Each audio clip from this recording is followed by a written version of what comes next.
Bonjour à tous, l'Ethereum nous fait une configuration bullish, ça pourrait indiquer une reprise haussière court terme sur les altcoins. On va voir est-ce que le biais baissier est invalidé, vous allez tout savoir dans cette vidéo, écoutez bien, on est parti.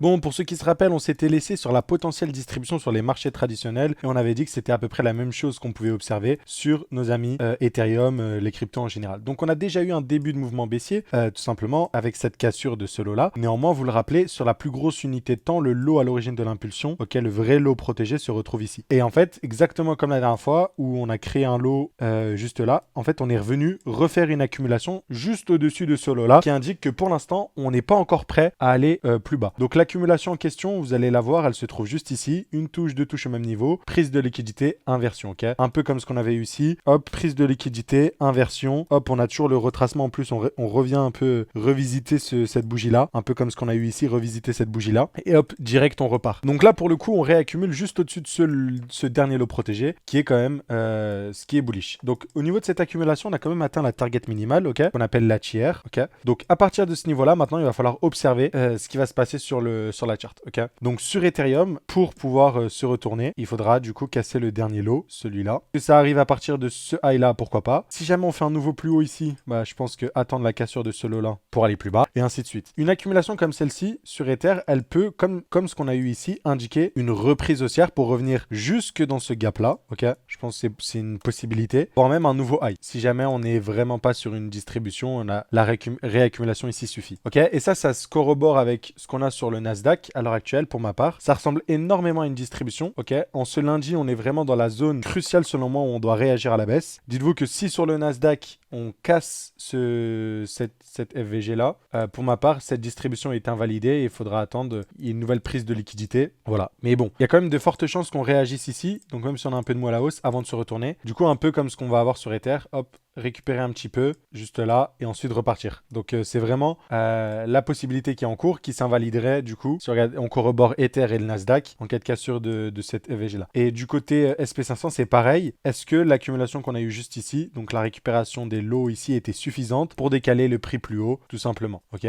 Moi j'ai un peu du mal à croire qu'on va faire des nouveaux ATH, donc j'ai tendance à plutôt croire qu'on risque de réagir ici ou vraiment dernier recours on récupère tout ça pour s'inverser, ok. Sur le Nasdaq on est quand même sur les dernières zones, quoi. Donc ce high protégé est vraiment très proche, donc c'est possible qu'on fasse un nouvel ATH du coup sur le Nasdaq si jamais on ne réagit pas dans cette FVG là, parce que là je vous le dis, hein, sur les niveaux de Fibo, voilà, on est vraiment sur les derniers paliers, donc voilà. Donc cette réaccumulation est plutôt haussière, donc bien évidemment je l'ai partagé aussi au sein du Discord, cette configuration. Je partage à peu près tout dans le Discord si jamais ça vous intéresse d'accéder aux analyses en direct, et en plus de cela, apprendre la stratégie, la méthodologie, n'hésitez pas. Donc voilà, avant d'aller sur d'autres paires, on veut juste regarder un peu Ether sur du un petit peu plus court terme, parce que c'est assez intéressant. Ici on a eu une jolie distribution au-dessus de la tiers, donc voilà, et j'ai l'impression qu'on est en réaccumulation, donc on a récupéré tous ces lots là, on est en train de push. Donc là ça va être intéressant. Par exemple, cette distribution, c'est typiquement le genre de distribution qui peut ramener une reprise à la baisse, ok. Donc grosso modo, pour ma part, il faudra suivre ce high-là, qui sera un très bel indicateur du sens. Tant qu'on le respecte et qu'on arrive à faire des plus bas, là, pour le coup, c'est plutôt baissier. Par contre, si vous voyez qu'on commence à casser ces FVG, qu'on s'approche du SL, c'est plutôt haussier. Pareil sur Bitcoin, c'est exactement ce qu'on voit en cours. Donc, ce même pattern-là, on a une jolie trendline, plein de lots qui s'accumulent, une belle mèche qui récupère tout, pour ensuite s'inverser. Donc, c'est toujours très intéressant. Et c'est vrai que Bitcoin, comparé à Ether, c'était un petit peu moins clean. Donc, voilà, j'ai pas trop de biais très clairs en tout cas. Sur Solana, c'est pareil, on a eu une jolie accumulation, ok.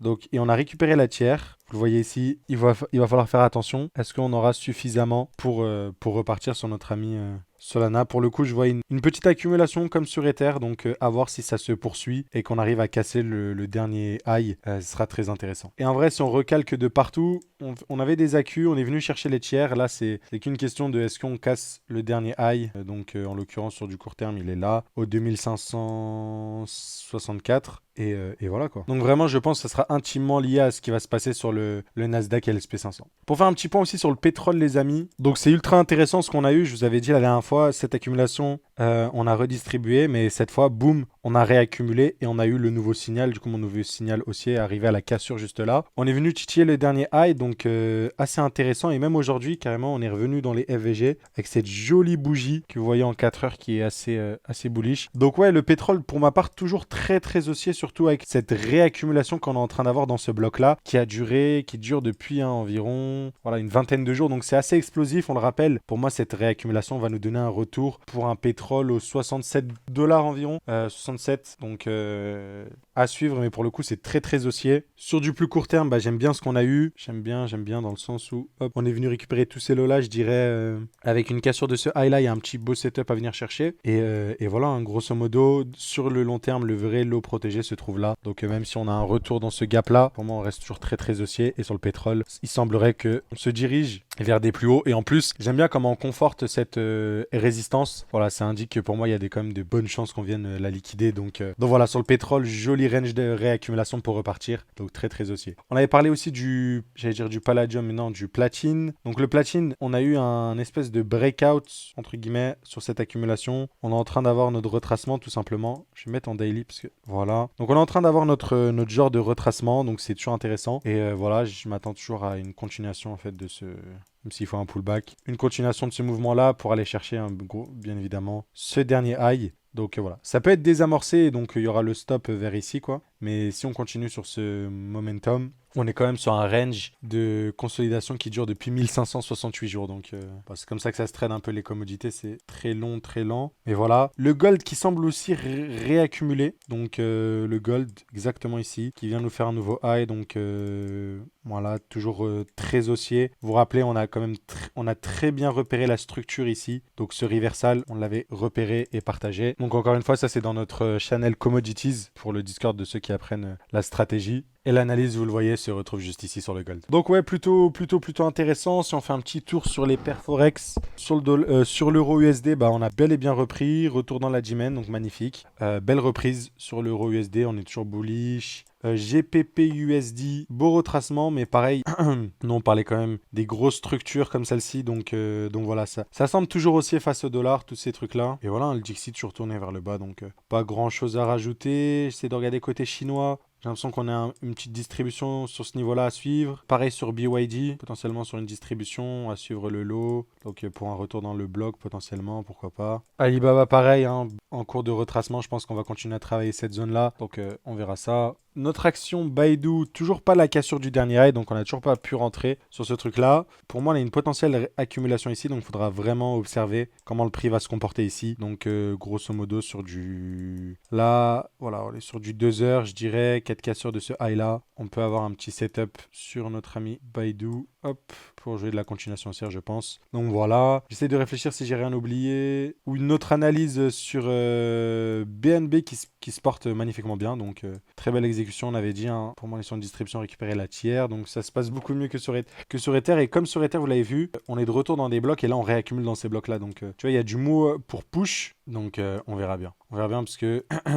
on a encore besoin de laisser le price action nous délivrer des mouvements. Par exemple, sur Ether, là, à l'heure où je tourne à l'heure actuelle, donc, comme je vous l'ai dit, ça va bouger très très vite. Hein. Mais cette distribution, se trouve, elle sera suffisante pour ramener un truc comme ça. C'est possible. Hein. Distribution au-dessus de la tiers, honnêtement, c'est baissier. Si jamais on vient casser des lots majeurs. Ok, donc si on vient casser, je pense, cette dizaine de là, pour le coup, c'est pas très très joli. Et du coup, ça dirait que sur le Nasdaq, on va réagir dans cette FVG baissière ou sur le SP500 et sur la distribution et entamer. Et juste pour rappel, la correction sur le Nasdaq, et je m'arrêterai sur ça, je pense un retour dans ce gap-là weekly.